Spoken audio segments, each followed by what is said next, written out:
Must win game में बांग्लादेश ने बहुत अच्छी क्रिकेट खेली। देखिए, मस्ट विन गेम का प्रेशर अलग होता है। हाँ, कई दफा ये प्रेशर आपके काम आता है, जो कि बांग्लादेश के काम आया, क्योंकि आप डिस्परेट सिचुएशन में अपने से बढ़ के कई दफा खेल जाते हैं। सो टेंस मोमेंट्स में बांग्लादेश घबराए नहीं, क्लैरिटी भी रखी और मौके के ऊपर परफॉर्मेंसेस भी दिखी। खासतौर पे मुस्तफिजुर ने जो 3 विकेट्स ली, हालांकि प्रेशर था, उनको बहुत कम इस तरह के चौके छक्के लगते हैं। एक ओवर में बहुत लंबे रन हो गए, शायद 15 या 17 रन। उसके बाद कम बैक किया और फिर विकेटें ली, जिससे कि फिर मैच जो है हाथ से निकल गया अफगानिस्तान के। इससे पहले जो स्टार उनके परफॉर्मर थे बॉल के साथ, वो नसूम थे। नया बॉल करना इन कंडीशन में बड़ा मुश्किल होता है, क्योंकि आपको आइडिया नहीं होता जब आप रेगुलर खेलते भी नहीं है कि कितना, कौन सी लाइन करनी है, गेंद स्पिन करना है या नहीं करना। और फिर अफगानिस्तान जो कि स्पिनर्स को ठीक ठाक खेल लेते हैं, रिस्पॉन्स कैसा होगा।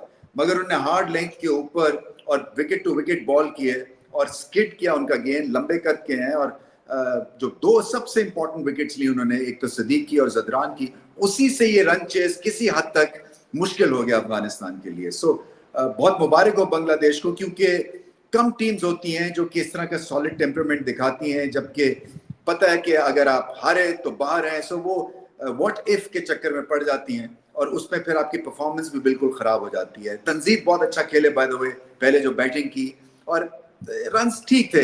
ये इतने रन्स थे कि ये मैच फंसवा बन सकता था। हालांकि कोई बहुत ही आउटस्टैंडिंग बैटिंग बांग्लादेश ने नहीं की, बट मैं हमेशा समझता हूं कि क्रिटिकल प्रेशर वाले मैच में runs on the board matter करते हैं।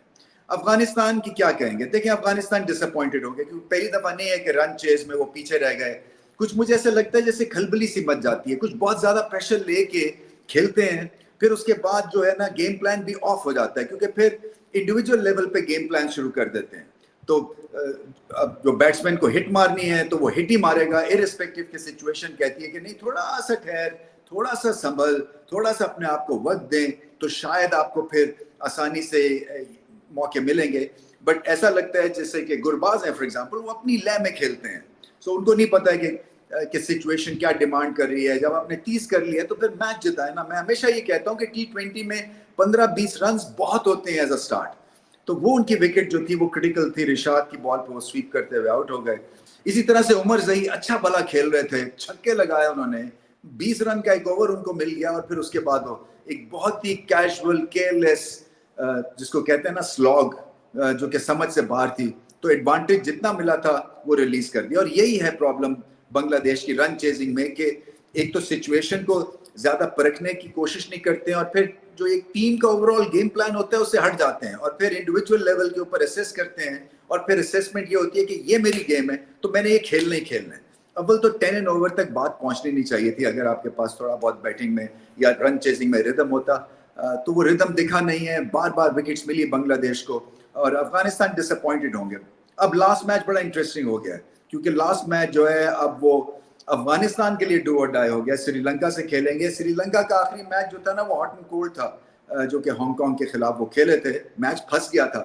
सो क्लोज मैच हो सकता है, और मुझे पता है कि जब प्रेशर पड़ेगा अफगानिस्तान पे तो फिर जोर लगाते हैं और फिर अपने से बढ़ के खेलते हैं, और इनको खेलना पड़ेगा।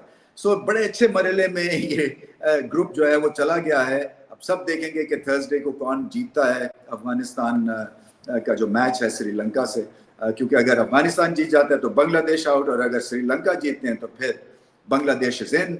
बट ये जो कहानी है ये बांग्लादेश के नाम है। बहुत सॉलिड परफॉर्मेंस थी, प्रेशर में आसान खता नहीं हुए। हाँ, एंड में जल्दी भी आउट कर सकते थे बल्लेबाजों को अफगानिस्तान के, मगर वो नूर ने 2 छक्के लगाए, फिर क्या है वो नेट रन रेट की बात आ जाती है। सो पूरे तो ओवर्स खेले, बट बहुत ही क्लोज मैच था। 8 रन से हारे अफगानिस्तान। सो कहीं 8 रन या 10 रन का अच्छा स्पेल बल्लेबाजों को मिल जाता, एक आधी विकेट ना गिरती, पार्टनरशिप लग जाती 10-15 रन की, तो मैच जो था वो हाथ में था। बट बिग न्यूज और ब्रेकिंग न्यूज ये है कि बांग्लादेश ने मैच जीत लिया है और अभी भी सांस ले रहे हैं एशिया कप में। मैं रूह अफ़ज़ा का कब से इंतजार कर रहा था। ये है जी Rooh Afza refreshing moment of the match.